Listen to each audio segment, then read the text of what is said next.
Oke, terima kasih sebelumnya. Di sini saya akan membahas mengenai teori perdagangan internasional, terlebih khusus pada Hackers All-in. Sebelum kita masuk ke dalam pembahasan, di sini terlebih dahulu saya memperkenalkan diri. Nama lengkap saya Aprianus Redemptus Manek, NPM 12170025, semester 7, Prodi Agribisnis. Jadi, untuk perkenalannya cukup sampai di sini. Langsung saja saya masuk pada pembahasan materi. Jadi yang pertama, teori perdagangan internasional modern dimulai ketika ekonom Swedia yaitu Eli Heckscher pada tahun 1919 dan Bertil Ohlin pada tahun 1933 mengemukakan penjelasan mengenai perdagangan internasional yang belum mampu dijelaskan dalam teori keunggulan komparatif. Sebelum masuk ke dalam pembahasan teori Heckscher-Ohlin, sedikit akan kita menemukan atau mengkaji kelemahan teori klasik yang mendorong munculnya teori Heckscher-Ohlin ini. Nah, teori klasik komparatif Adverteik menjelaskan bahwa perdagangan internasional dapat terjadi karena adanya perbedaan dalam productivity of labor. Dalam hal ini, faktor produksi yang secara eksplisit dinyatakan antar negara. Namun, teori ini tidak memberikan penjelasan mengenai penyebab perbedaan produktivitas tersebut. Teori Heckscher-Ohlin kemudian mencoba memberikan penjelasan mengenai penyebab terjadinya perbedaan produktivitas tersebut. Teori Heckscher-Ohlin atau sering disebut dengan HO menyatakan penyebab perbedaan produktivitas karena adanya jumlah atau proporsi faktor produksi yang dimiliki oleh masing-masing negara. Sehingga selanjutnya menyebabkan terjadinya perbedaan harga barang yang dihasilkan. Oleh karena itu, teori modern HO ini dikenal sebagai the proportional factor theory.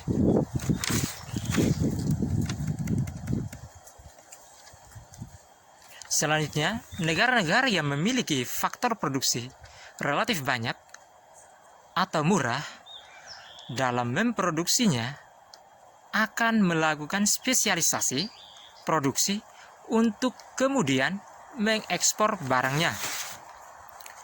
Sebaliknya, masing-masing negara akan mengimpor barang tertentu jika negara tersebut memiliki faktor produksi yang relatif langka atau mahal dalam memproduksinya.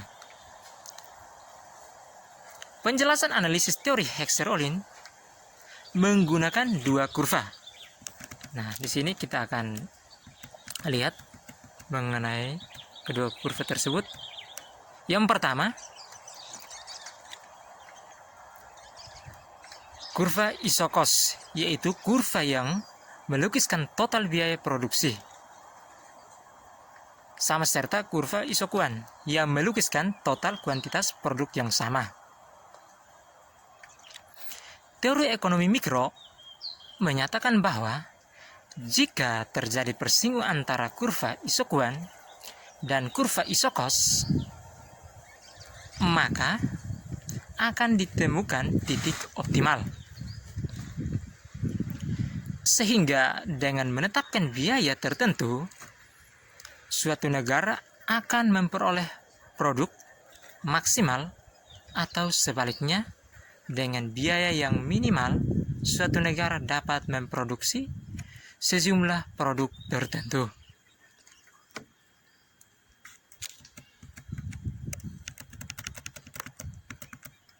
Nah, penjelasan dengan menggunakan kurva. Kedua kurva tersebut, misalnya contoh hipotesis perdagangan antara Indonesia. Mari kita lihat contohnya di sini. Nah, di sini ada kurva, bisa diperhatikan baik-baik. Oke. Jadi pada gambar tersebut atau kurva tersebut, di situ titik A, B dan C berada pada isokos yang sama, yaitu $600 dengan kombinasi input atau faktor produksi yang berbeda, yaitu A 25 tenaga kerja dan 10 mesin, B 15 tenaga kerja 12 mesin, C 40 tenaga kerja 5 mesin. Sementara itu titik D berada pada isokos $400. Nah, titik B, C dan D berada pada satu isokuan yang sama, yaitu sebanyak 100 unit pakaian. Nah, titik produksi optimal terjadi ketika isokos dan isokuan bersinggungan. Jadi, dengan kombinasi biaya minimal dapat diproduksi sejumlah produk tertentu. Titik D dengan kombinasi 20 tenaga kerja dan 5 mesin adalah titik optimal karena dengan isokos $400 dapat diproduksi 100 unit pakaian. Untuk titik B dan C, dengan jumlah produk 100 unit dibutuhkan biaya lebih besar, yakni pada isokos $600. Oke, setelah kita membahas itu, mari kita lihat pengujian empiris teori Heckscher-Ohlin. Pengujian data Amerika Serikat oleh Wassily Leontief, pengujian empiris terhadap teori ini antara lain dilakukan oleh Wassily Leontief, seorang pelopor utama dalam analisis input-output yang melakukan studi empiris untuk menguji prediksi HO. Leontief menetapkan HO pada data Amerika Serikat pada tahun 1947. Secara umum, Amerika Serikat diasumsikan sebagai negara yang relatif memiliki modal lebih banyak dan tenaga kerja lebih sedikit.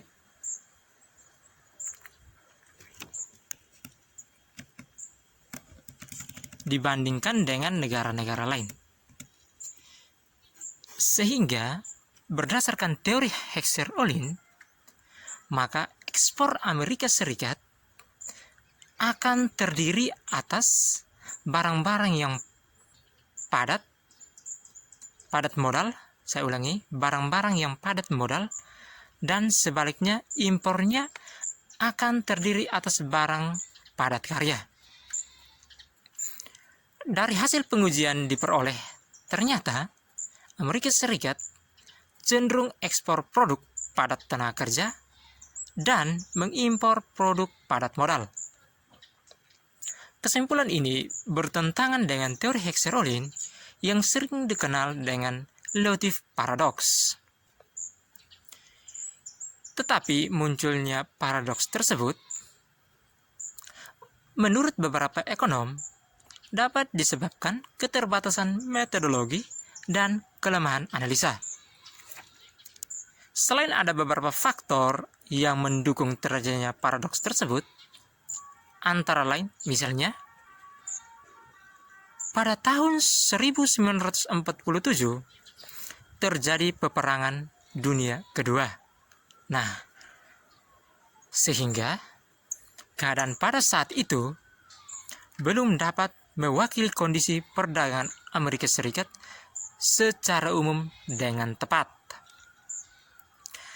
Sedangkan menurut beberapa ahli ekonomi perdagangan, paradoks Leotif dapat terjadi karena beberapa sebab utama sebagai berikut. A. Adanya intensitas faktor produksi yang berkelebihan atau faktor intensity relevance. B.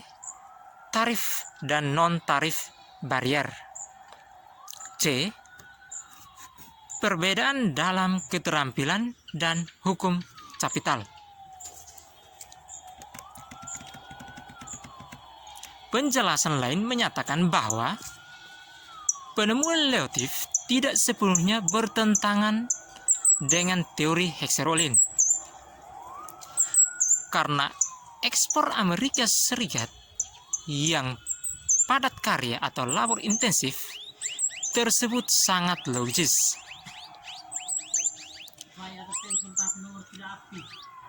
Amerika Serikat merupakan negara yang mempunyai banyak tenaga kerja, terdidik atau skilled labor dibandingkan dengan negara lain.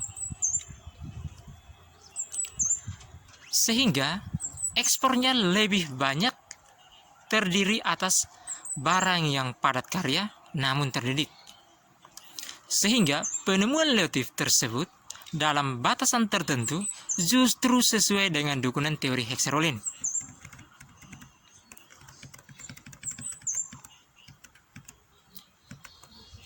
Hipotesis teori Heckscher-Ohlin sebelum melakukan kritik terhadap teori.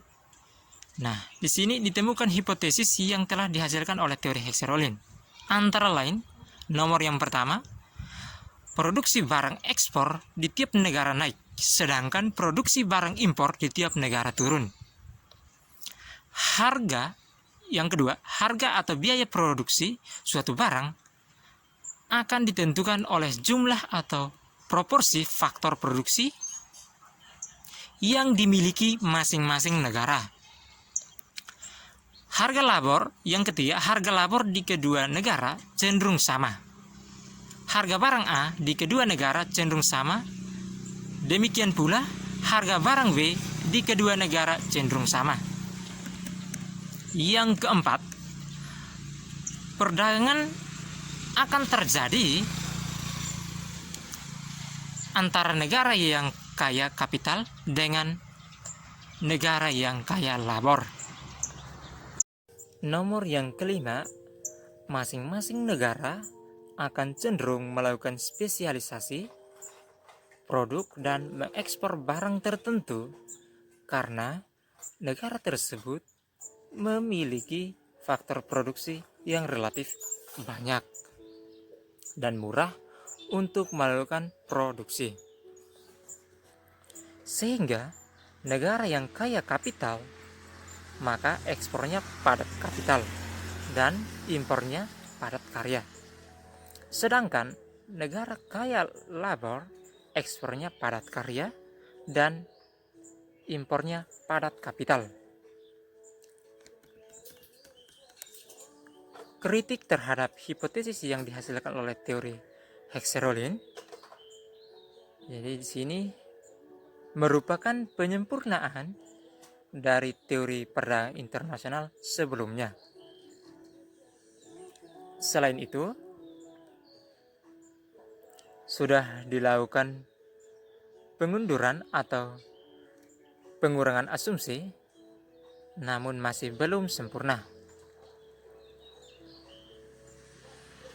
Berikut ini akan dikemukakan kajian terhadap hipotesis yang telah dikemukakan di atas. Nomornya yang pertama, Berdasarkan teori Hexerolin, perbedaan harga barang sejenis dapat terjadi karena adanya perbedaan proporsi atau jumlah faktor produksi yang dimiliki masing-masing negara dalam memproduksi barang tersebut. Sehingga apabila jumlah atau proporsi faktor produksi yang dimiliki masing-masing negara relatif sama, maka harga barang sejenis akan sama pula, sehingga perdagangan internasional sulit terjadi. Nomornya yang kedua, fakta yang ada dalam dunia nyata menunjukkan walaupun jumlah atau proporsi faktor produksi yang dimiliki masing-masing negara relatif sama, sehingga harga barang relatif sama, ternyata perdagangan internasional tetap dapat terjadi. Nomornya yang ketiga, teori Hexerolin masih merupakan teori perdagangan internasional komparatif statik,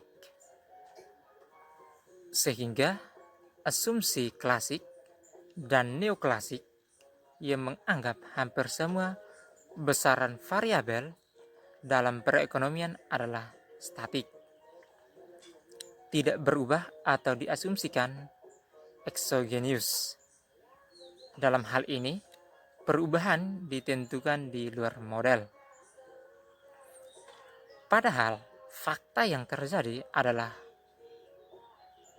terjadi perubahan secara terus-menerus pada variabel yang perubahannya terjadi di dalam model endogenous. Nah, kondisi ini menyebabkan aplikasi teori Hexerolin menjadi terbatas atau tidak dapat diterapkan secara umum.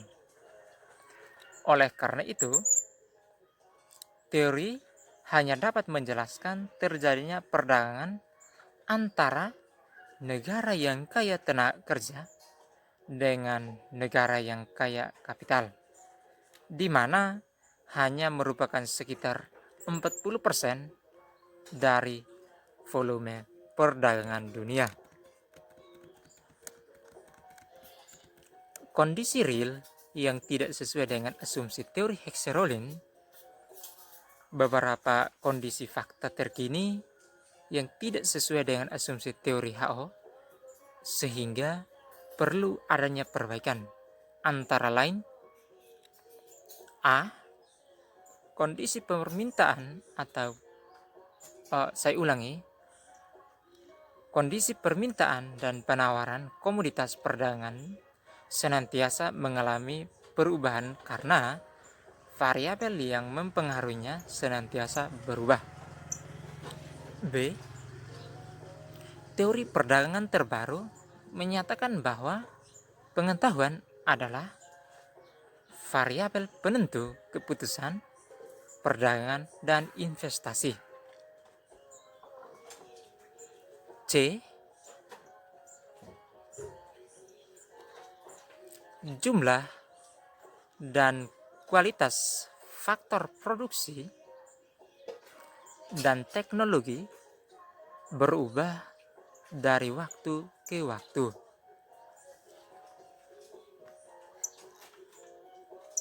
D. Variabel ongkos transportasi diperhitungkan. Jadi di situ ada 4 poin yang menjelaskan asumsi teori Hexerolin sehingga perlu adanya perbaikan. Perbaikan antara lain dapat dilakukan dengan melakukan pelepasan beberapa asumsi yang digunakan dalam teori Hexerolin. Misalnya asumsi teori Hexerolin yang mengatakan tingkat teknologi sama sudah tidak relevan. Hal ini karena fakta di lapangan menunjukkan tingkat teknologi yang tidak sama serta ada penundaan dalam proses transmisi atau difusi teknologi dari suatu negara ke negara yang lain. Sehingga suatu negara bisa menjadi eksportir yang sukses jika terus-menerus melakukan inovasi. Oleh karena itu, perdagangan dilakukan dengan banyak produk-produk baru hasil inovasi. Kondisi ini relevan dengan masalah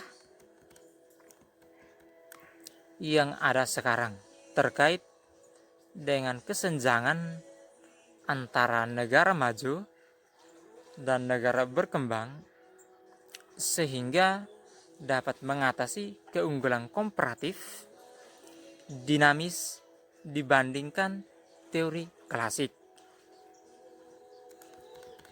Nah, di sini ada kelemahan asumsi teori Hexerolin. Jadi untuk memahami kelemahan teori Hexerolin dalam menjelaskan perdagangan internasional akan dikemukakan beberapa asumsi yang kurang valid. Di sini ada beberapa poin. Mari kita dengarkan bersama-sama. Poinnya yang pertama,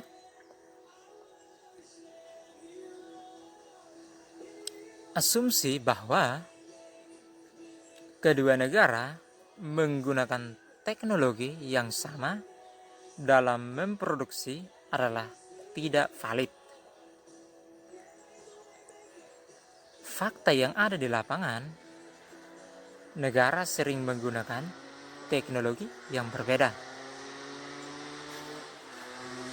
Yang kedua, asumsi persaingan sempurna dalam semua pasar, produk, dan faktor produksi lebih menjadi masalah. Hal ini karena sebagian besar perdagangan adalah produk negara industri yang bertumpu pada diferensiasi produk dan skala ekonomi yang belum bisa dijelaskan dengan model faktor endowment Hexerolin. Poinnya yang ketiga, asumsi tidak ada mobilitas faktor internasional. Nah, adanya mobilitas faktor secara internasional mampu mensubstitusikan perdagangan internasional yang menghasilkan kesamaan relatif harga produk dan faktor antar negara.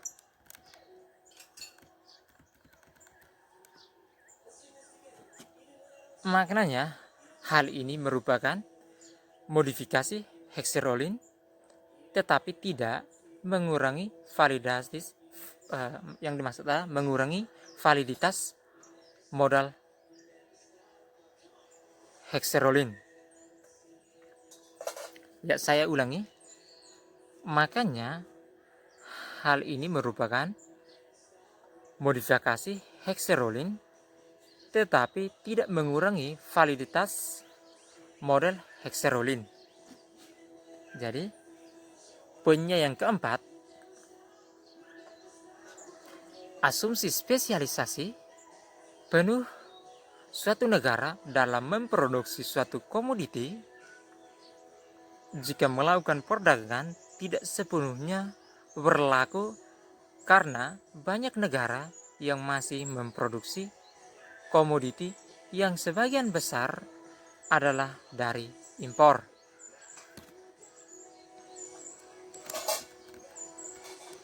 Adanya asumsi spesialisasi penuh yang menyeratkan komoditi diproduksi dengan kondisi konstan, return to scale, dan faktor endowment yang berbeda.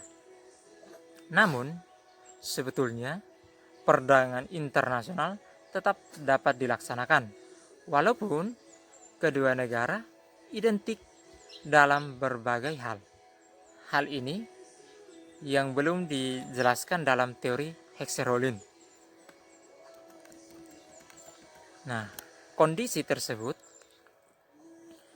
dapat dijelaskan dengan konsep increasing return to scale atau sering disingkat dengan IRS.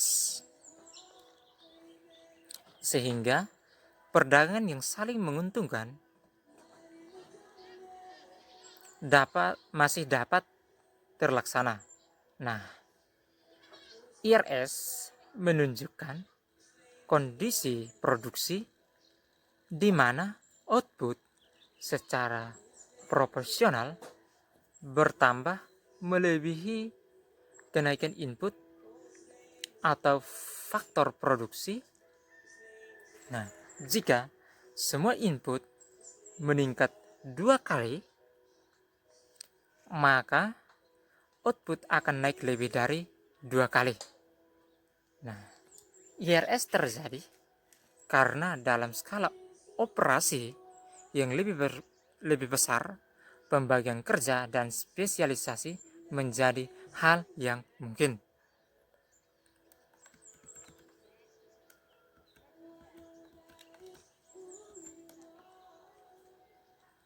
Nah, kritik oleh ahli perdagangan internasional.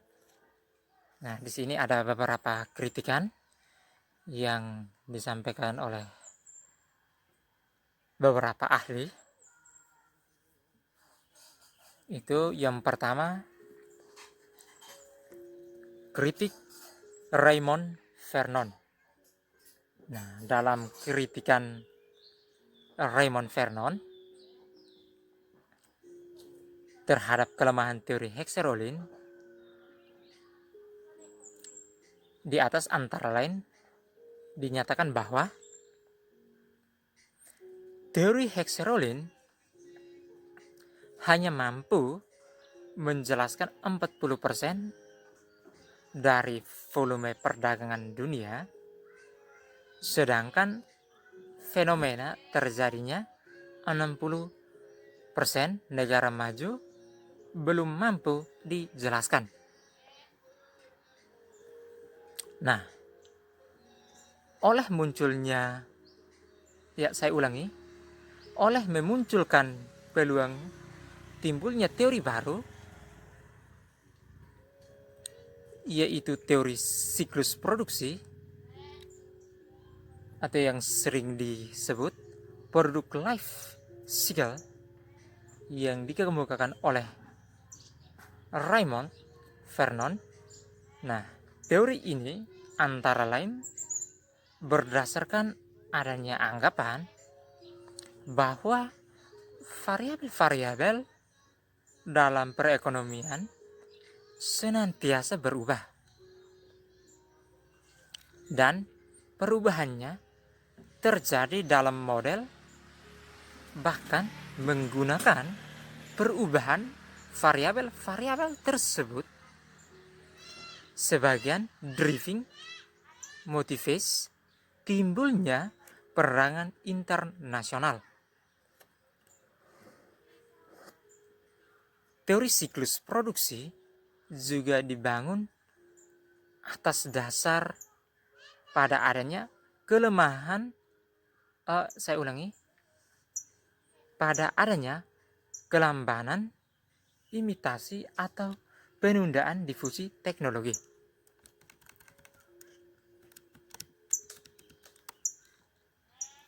Nah, teori ini memperhatikan siklus hidup produk baru dan dampaknya terhadap perdagangan internasional. Teori ini dibagi menjadi 3 tahap.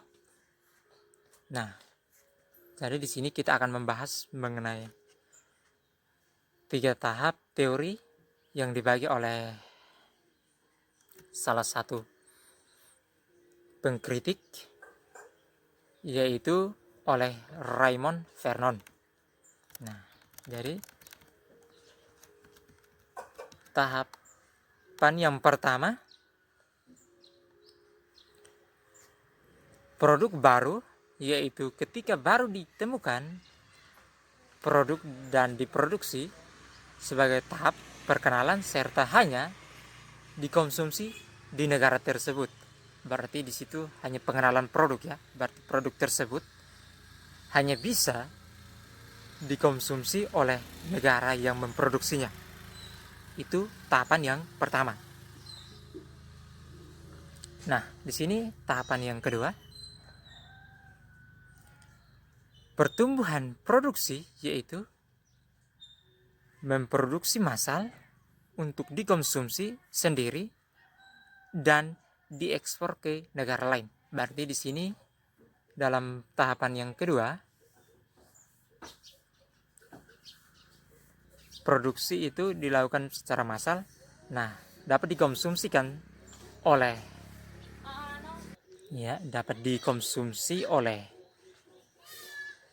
negara tersebut yang memproduksi serta melibatkan negara lain, artinya untuk diekspor ke negara yang membutuhkan. Nah, di situ tahapan yang kedua. Nah, lalu kita masuk lagi pada tahapan yang ketiga, itu standarisasi produk, yaitu tahap di mana negara penemu pertama produk tersebut sekarang menjadi pengimpor dengan alasan skala ekonomi. Sehingga dapat dikatakan bahwa teori menempatkan keunggulan komparatif dinamis karena sumber ekspor negara bergeser melewati suatu siklus hidup produk. Nah, di sini kita lanjut lagi pada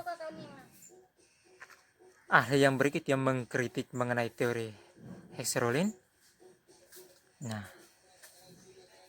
di sini ahlinya bernama Linder. Mengenai persamaan selera asumsi lain teori Hexerolin adalah adanya kesamaan selera di antara dua negara. Hal ini kurang relevan sekarang. Menurut ekonom Swedia Stefan Berntstam, Linder yang mengemukakan teori Linder, selera konsumen sangat dipengaruhi oleh tingkat pendapatan penduduk. Selera dalam suatu negara